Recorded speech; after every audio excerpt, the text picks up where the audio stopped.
Welcome to RadicalWellnessTV.com. This is Laura Lee. I'm a natural health facilitator, and I'm here to help you help yourself naturally through proactive healthcare that you can do on a daily basis.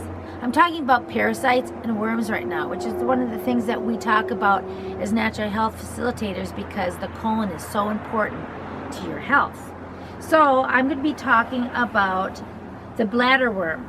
Man may become infected with the larvae stage of certain species of tapeworm. This larvae stage is a bladderworm. It can be large cysts that may lodge in various organs, including the heart and the brain. This cyst can be a constant source of irritation, causing the body to have an allergic response. Pork tapeworm. For this tapeworm, the pig is the intermediate host. The dangerous aspect of this tapeworm is the fact that humans may act as both the intermediate host, carrying the larvae cyst stage somewhere inside their body, and as the final host, carrying the adult worm inside their intestines and passing out eggs, or act as both, a condition known as self-infection. Inside the intestines, the adult worm may become 10 feet long. People with adult tapeworm infections show symptoms similar to those discussed earlier. They get the infection by eating pork. To become infected with the larvae stage, Cystircercosis, or bladderworm, is easier. Humans ingest the tiny egg through contaminated food, water, soil, or hand-to-mouth contact. This condition may become more serious. Once inside the body, the egg hatches into a larvae, which will eventually migrate through the body to various organs like the muscles, heart, eye, liver, spine, and brain. Individuals with this disease may end up with headache, blindness, paralysis, epilepsy, etc. So I'm going to talk about the broadfish tapeworm next. This is usually the largest of the human tapeworms, reaching up to 30 feet long. Humans acquire the infection through eating raw or undercooked fish. Man is the final host for the worm, as it must pass through a tiny copepod, then to a fish, and finally to man. Symptoms of the infection are similar to other tapeworm infections. Dog tapeworm. This tapeworm is common in dogs and cats everywhere. It is also very common in children due to those close association with pets.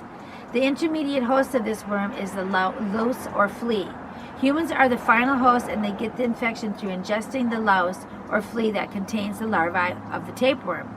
Children who are infected show disturbed sleep, grinding of the teeth, and intestinal disturbances. Dwarf tapeworm. Maybe the most common tapeworm is the dwarf tapeworm. It is small, only a few centimeters long. This worm needs no intermediate host, so humans, and especially children, may become infected through ingestion of the eggs. The eggs may also develop in grain beetles and many other insects, and they may in turn infect the grain. This is how humans usually become infected. It's written twice.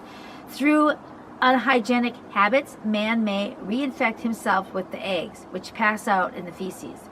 Rat tapeworm. This tapeworm is similar to dwarf tapeworm, only larger, up to 1 to 3 feet long. Rat usually are the final host, but occasionally man may be the final host. The intermediate host is the grain beetle or the flower moth.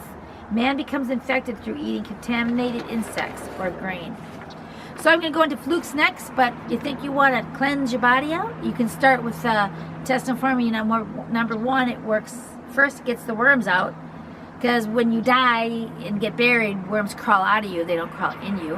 And it gets the peristosal muscles, which is your gut and your intestines, moving in case you're constipated at all. Anyway, love life, and life will love you back, and you can do that way better when you have a cleaned out body and you eat clean too. Anyway, just an idea. So we'll see you in the next video. I hope this helps. Please comment below. Bye-bye for now.